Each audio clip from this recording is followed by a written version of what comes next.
Good evening. Welcome to Women to Women. It's a pleasure to have you again with us. As usual, we have a special lady that I'm about to introduce to you, but I'd like to welcome new sponsors. CarsonNow.org is going to be featuring Women to Women, so when you want to visit us, just go on CarsonNow.org and get all of the latest news here in Carson City and the region. We'd also like to welcome Apex Security Consulting Firm. They are going to be working here in the Carson City and Northern Nevada region on personal safeties as well as commercial safeties as well as campus safety. So we're looking forward to more on that in the near future. And I'd also like to welcome Nevada Appeal and the Record Courier, and they're encouraging us very much to check on February 24th special Sunday edition that has a book full of coupons that all of us are going to like. So with that, let's turn to Nancy Kochsmeyer, who is my very special guest. Welcome, Nancy. Nice to have you. Thank you. Okay. It's good to be here. Nancy, you and I know each other, okay, from outside of the show. Right. So, but there are a lot of people that I know have special concerns, women especially, who feel that maybe I'm too old, or maybe I am not career-oriented, maybe I am unappreciated for some of the gifts maybe I have and I'd like to share. And you're just the lady that can help us learn a lot about not only volunteerism, but what's really important in the heart and in the mind of women today. So Nancy, are you a native Nevadan? No, I'm not. I was born in Portland, Oregon, and then when I was 9, we moved to Santa Barbara, California. Beautiful territory. Beautiful territory. Lived there as kind of a beach kid through college, went to college at Westmont College, and then when Bruce and I met there at college and got married, we lived in San Diego. So I've only been in Carson City since 1995, so 17 years. Okay, and you were a beach kid. Yeah. Okay, what were beach kids like in California? Well, I wasn't the consummate beach kid. I wasn't a surfer, but I loved being at the beach. So body surfing, being there just playing on the sand, sitting in the sun, doing that as often as I could was just part of life. I mean, we just kind of, if we weren't at school or at home, we were at the beach. And that's kind of how it is on the East Coast. If you're from New Jersey or Long Island or the Carolinas, the beach is very much a part of who you are, personality-wise as well. Right. When you're on the beach, Nancy, do you ever just watch people, how they walk, where they walk, who they talk to, how they carry themselves? You make observations about people a lot. Yes, and I tend to do that no matter where I am. It's just fun to watch people and see who they are and how they react with each other. Did you grow up with a lot of brothers and sisters? No, I just have one sister. Oh, okay. And is she still living in California? Yes, she's in Turlock, California, where my mom lives. Okay. Now, you met this very important person in your life at college. Right. And his name is Bruce. Right. What was it that attracted you to Bruce Kochsmeyer? He was somebody I could just relax with. And I could just be myself. There's very much a part of me that loves being a little kid. And he just seemed from the very first like somebody I could just be as silly as I wanted to be or as serious as I wanted to be, and I didn't have to worry about putting on any special airs or... It's perfectly acceptable. Yes, yes. And that's rare. That's rare. That's a friendship, and then it turned into marriage. Right. How long have you and Bruce been married? We've been married since 1976. Okay, count the years. That's going to be 36 years. 37 years this year. Wonderful, wonderful. Now, Bruce is pastor of the First Presbyterian Church here in Carson City. Right. And that might seem like a pretty scary future for a young woman to be marrying a pastor. Sometimes you have in your mind, if I'm not perfect, or if I can't accept everything he wants me to think about or to work with, partner with him, because it is a partnering. It's a partnership, isn't it? Yes. Okay. Were you scared before you married Bruce? I really wasn't. If you saw me when I was 4 or 5 years old, I had little plastic high heels on and walked on the front of our fireplace, and I preached. or I told Bible stories. Okay. And so it was very natural for me when I found out that when I met Bruce and he knew that he wanted to be going into ministry, that just seemed very natural. Was your father a pastor? Or was he? No, my grandfather was Okay. of a Swedish Baptist church. So it was very much a part of our family. Church and faith were very much part of our family. So there was nothing when I met Bruce, and those were the dreams that seemed like it would be scary or odd. What were some of the challenges as a young woman, whether it was in college, in high school, or even as a youngster, that you remember facing, dealing with, and being patient enough to wait for time to help you understand and to grow from it, from the challenge? Did you have any particular challenges that you had to deal with when you were growing up that you can go back and say, I can share this now?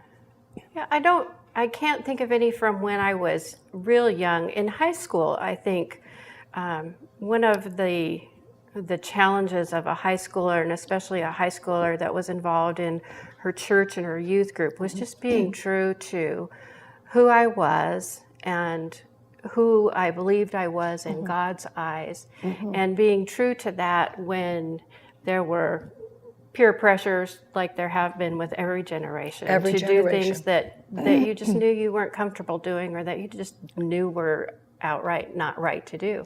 And I think that when you talk about the teenage years, so much of our identity is still being formed.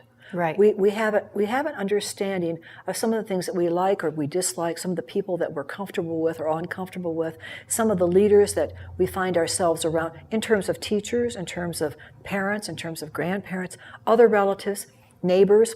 And we're very observant as young people to what is going on around us. And those circumstances can often encourage us or discourage us.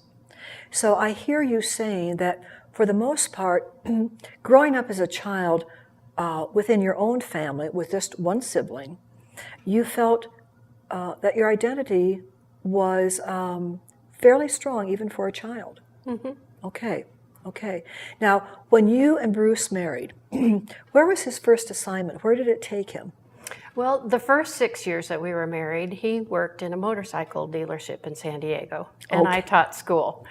And so he was pastoring and cycling? No pastoring yet. No, okay, just cycling. The dream was still there. Okay. But we married in 76, and then 6 years later, we decided, it's time to go on with the dream. He had totally enjoyed working with motorcycles. He'd ridden them since he was 3 years old on the back of his dad's motorcycle, and then had worked in motorcycle shops during high school. He raced motorcycles. So he's got a lot of mechanical ability there too. Yes, definitely. Machinery. Definitely. But he worked in sales mostly when we were married, and managed a couple of stores, and then decided, it's time to go back to the dream. We've had fun. We've been doing what we've loved to do, but now it looked like it was really time to go into seminary. And found in being in seminary that being a second career was really valuable. He knew what it is to run a business and have to think of that side of things, not just are the people understanding what I'm telling them about God, but just the whole facet of being a pastor. Okay, now he's a Westerner by birth? Yes, he was born and raised in San Diego. So where did he go to theological school or seminary? We went to Princeton. On the East Coast? So he got his Master's of Divinity there in Princeton. And we had never even seen the East Coast other than a vacation to Washington, D.C. before we moved to Princeton. Okay, now the East Coast is pretty liberal, and so is the West Coast in many ways. And when you are in seminary, you're in theological studies, which are quite demanding, I think, in terms of the courses that you have to take. How did you and Bruce adjust to a very liberal environment? Well, I think being on the seminary campus, there were so many people around us that were of the same understanding that we were. And you tend to just kind of magnetically be drawn to people that you are comfortable with, and okay, or that share the faith. A little bit more conservative, and definitely sharing the same faith that we do. So when Bruce finished with all of this, and it's arduous. I mean, this is a second career for him, Right? But the call had always been there on his heart. Right.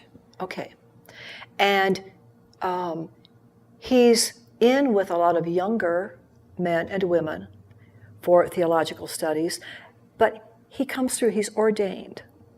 Where's his first assignment with you? The first church that we went to was in Hereford, Texas. It's outside Amarillo in the panhandle of Texas. Okay. So it was a very different place than any place we'd ever lived. There were over 1 million head of cattle and 20,000 people. So it was a whole new life for us. We were there for 3 years. Okay, now I keep hearing you say we. So when I brought up the term a partnering, is that true? Is that correct? Yes, it is a partnering. I mean, he's the pastor. I've always taught elementary school, so even the 6 years that he was in motorcycle dealerships, I was teaching elementary school, and then while he was in seminary, I was teaching elementary school. But when we got into the call at the church, then he was definitely the pastor, and I wasn't teaching at that time. I had gone through some major surgery, and so I was taking some time off from teaching, and then I became the children's director at the church there. In Texas? In Texas, right. Okay, what did you learn about Texas that does not apply to Nevada or California or Princeton? What is Texas like besides 1 million herd of cattle and 20,000 people? Well, Texas is such a big state that Huge. that it's so different from one place to another. The town that we were in was, like I said, quite small. You got to know people pretty well, but we always had that sense that we were Northerners, and never quite felt like we were becoming part of the Texan scene or part Texas culture. Yeah. And in some of those areas, Nancy, it probably is true. If you were not born there, raised there, there's kind of a sense of identity that they associate with where you're a California girl. Right. I'm a Midwesterner by birth. And our country as a nation is so large that we really are from north to south and east to west. We're all citizens, but we have very different upbringings in many cases. Right. We're going to come back in the second half to what moved you out of Texas and out of cattle corrals, and the Great Plains into another place. And what did you bring from Texas with you that could be used in the next place that was so essential? What had you learned in Texas that made it a stronger situation for you to move on someplace else? Okay, we'll be right back. Don't go away. Pets of the Homeless is a nonprofit, all-volunteer organization that provides pet food and veterinary care to the homeless and less fortunate in local communities. With donations from the public, we're able to provide homeless shelters with crates, bowls, cleaning materials, so that homeless with pets can come into homeless shelters and get the services that they need to get out of homelessness. Report of wildland fires threatening structures. When disaster strikes, will you be ready? Information is essential during a disaster. That's why we use the latest technology to keep you informed. When you register, you'll receive emergency alert messages on all your devices and phone numbers at once. Go to ReadyWashoe.com. Click on the Get Message icon, then just fill out this quick form. It's easy. Don't get caught unprepared. When disaster strikes, be ready. Welcome back to the second half of Women to Women. We're with Nancy Kochsmeyer, and we're going to return to Nancy's story in just a moment. But I would first of all like to thank Villa Bass Deli and Cafe, home of Pete's famous Bass Chorizo, as well as Carpenter Nevada LLC, importer of fine Portuguese olive oils and balsamic vinegars. We'd also like to remind you, like us on Facebook and watch us now on carsonnow.org. So let's return to Nancy. Nancy, we're going to take you out of Texas. We're going to bring you pretty fast to Carson City. Okay. But I don't think you left Texas and came to Carson City, did you? No, we didn't. While we were in Carson City, Kate was born, and then Bruce took a youth pastor's position at La Jolla Presbyterian Church, which was where he had been, where he was raised, and also it was our sponsoring church when we were in seminary. So we were there for 7 years before we came here to Carson City. And what did you bring out of Texas to La Jolla Presbyterian? Well, besides our daughter, Okay, very that special. was the biggest part. Oh, yes. At Yes. that point in my life, I became just A mom. mom.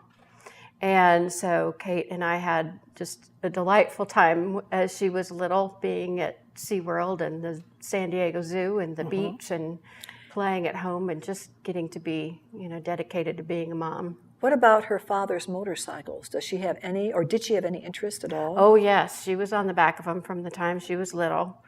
We have a picture of her when she was just still pretty much a baby, kind of laying on top of the tank of it and not wanting to get off. And she and her dad both ride off-road together. Okay. So that was really a wonderful experience coming back into Bruce's territory. Yes. And a very supportive environment. Right. All right. What brought you from La Jolla to First Presbyterian here in Carson City? Well, we got to a point where Bruce had felt that it was time to make a move, and he did some interviewing and just loved the people that he interviewed with here at Carson City. When he told us that he thought he was getting real serious with talking with this committee, I sort of dragged my feet and I said, I'm not moving to Nevada, because all of I knew of Nevada was Las Vegas, like a lot of people, mistakenly. And so we came on vacation, and we... To the northern part. Right. We came up to Carson City. We snuck in here. We didn't let the committee know we were here, and All right. did vacation here and went to Mammoth. And there was just a time that I remember so vividly that I looked up at the mountains and I just said, God, the joke is on me. You are so right. This is wonderful. And we definitely can do this. And you've been here now in Carson City how long? 17 years. 17 years. Right. Oh, so Nancy, when you are a pastor's wife, what are some of the challenges that you are constantly faced with in terms of family life or personal time with Bruce? Well, I think a pastor's family needs to be very committed to each other. We're all very committed to what's happening and in our growth personally with our relationship with Jesus Christ, but also we need to be very committed to each other, so that in those times when there's the call at 2:00 in the morning, that you want people to have that freedom to call when they need something, or the times that he's gone on a Saturday because there's something that he needs to do, visit someone or do a memorial service or something like that, that we can let him go graciously. And so then the time that we are together is precious. Very precious. Kate loves Christmas Day because it's the day she says she can turn off the phone answering machine. Or she turned the answering machine on and the phone off. And especially recently, we've gotten to where we're sitting down and eating dinner together more often, which on a small child schedule and a pastor schedule, It doesn't doesn't always jive. Right. Now, I know that you have a position in the First Presbyterian Church here in Carson City. And does it have anything to do with your background? Oh, definitely. As I said, I was an elementary school teacher. Now I'm the director of children's ministry. And that goes back probably to when I was 3 or 4 also, and would put the sheet up over the clothesline in the backyard and gather all the kids in and tell them Bible stories and want them to know what it was to know that they were loved by God. And you know, it's a challenge here, no matter what city you live in, because, correct me if I'm wrong, but I think I've heard it said that 70% of Carson City does not have a church home. That's right. Is that correct? That's what I've heard too, yes.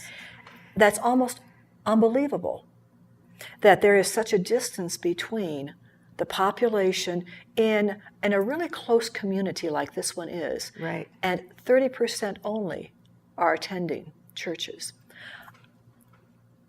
You have a mighty challenge with the children that you work with. Help us understand, what are some of the, and I'm sure these problems are common throughout our country, throughout Canada. It's here in the Western world. What are some of the reasons, do you suppose, that we have broken off from the church in such a 70% number? There probably are as many different reasons as there are people who aren't attending. But I think our culture in general has tended to be so into themselves and what they want to do, and has lost touch of wanting to be somewhere in which there is community, in which there is a bond of faith. I think as our lives have become more and more busy, and yet we don't always even know what we're doing, what we're busy with, that Sunday becomes a day when either it also has things that are scheduled, or it's a day where we think like, I better just relax and let this be a day, to catch up a little bit, or to do the housework, or like I said, there's probably as many reasons as there are people. I see that First Presbyterian Church has a lot of activity going on. Yes. Okay, so you are a busy congregation, but you seem to really appreciate one another, and you do a lot of things with everyone in the church on a regular basis. Right.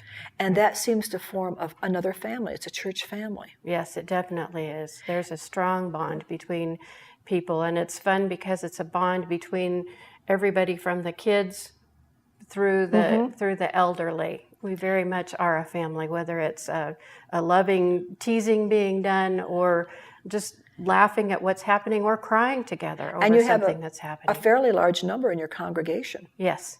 So it's a thriving one here in the midst of all of the 70% non-churched families, but this is a busy one. Right. Now, I know that you and Bruce also partner some very unique trips. Right. Okay. Right. And you've added a new trip for the church and for people outside of the church who are interested as well. Right. Tell us a little bit about what those are. Okay. This past May, we did our 5th tour of the Holy Land.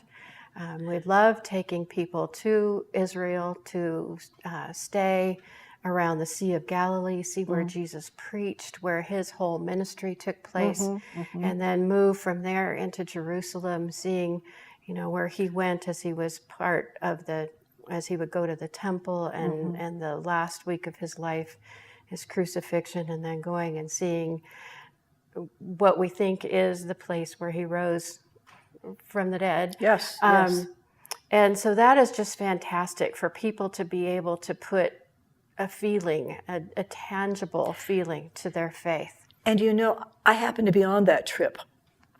And it is so true that when I first put my feet on Notre Dame Cathedral in Paris, or I go to the West Point Chapel in New York at West Point and enter there, you are in the presence of history. Right. And right now I'm getting goosebumps. And when I put my feet, after we debarked in Tel Aviv, onto that historical piece of land that to this day the world is talking about constantly, and when I saw the Israeli faces of the Jews, of the Palestinians, all living together, and then I saw barbed wire, I realized that anybody who's there is a part of essential history. And you can't leave that area of the world without having an imprint of history placed in your brain and on your heart. Right. It changes you. Right. What other trips? Well, our new one that we just took a familiarization tour is a Rhine trip. In Germany? In Germany, starts in Basel, Switzerland, goes through a little bit of France, but mostly Germany, and ending in Amsterdam. And with that is looking at Reformation history, Martin Luther, Zwingli, so a little bit later history of the Christian faith. And when we go this next fall, there will be a special speaker on the ship that's going to speak about Christ in the arts and looking at how Jesus has been shown in various forms of art. Okay, Nancy, you have such a quiet and peaceful way about you. And I'm sure that you find yourself almost on a weekly basis in some kind of, I don't want to call it turmoil, but in some kind of a challenging situation. Okay, you're working with staff, you're working with a very popular and well-known pastor in the Carson City area, you're working with a daughter who is continuing her educational degree, and you're working with children who come from all kinds of backgrounds, Right. Some of them stable, some of them very unstable. Right. What gives you every day, or how are you fed every day to say, okay, Nancy, stay cool, stay relaxed? Okay. How do you do that? I think that only comes from spending time with Jesus Christ each day. Taking time in the morning to give him my day, to give him myself, and say, let me be your hands, let me be your eyes, let me be your mouth. I know I'm going to screw it up multiple times throughout the day, but thank you that you're with me and that you're going to carry me through. Yes. And there are plenty of times during the day that I go, okay. Help me on this one. A couple of weeks ago, I attended, and there happened to be on the screen a little person inside of the womb. Yes. And underneath it was 54 million abortions. And I don't think it ever touched me quite that deeply. I believe in human life, okay, and I'm a teacher, I love children, etc. But do you ever come into the counseling field of women? Do you ever help young women or young girls, whether they're from outside of the church or inside? How do you work with your own daughter on issues like that, of the unborn, those who don't get to be born? I really haven't had an opportunity to work much with. But you view it as an opportunity if the case comes. Sure. Okay. Sure. Okay. So that's a dilemma that our society is. It is a very hard dilemma. It is, and we struggle with that from year to year, and the churches struggle with it from year to year. Right. But I think that there is going to be light shed on that issue, and science is really helping us with that in so many ways, as they go right into the womb with the technology that they have today, and we can account for all of those little developments on that human fetus. Yes. We had a scripture Sunday from Jeremiah where God says, "Before you were knit in your mother's womb, I knew you," and those are pretty powerful words. Yes, and before you were born, I had plans for you. Right. And that's not to say that in those times in which a woman has aborted, that God hasn't known that also. Yes. And covered that with his love, covered that with his grace. Yes, yes, very much so, very much so. Nancy, I want to say thank you so much for coming on here and sharing with very special feelings that sometimes don't get discussed or get talked about. And thank you for sharing the time and taking away from your personal family life to do this with us. Okay. Thanks. So thank you, the viewing audience. We'll be back next week with a very special guest. In the meantime, have a good evening. Good night.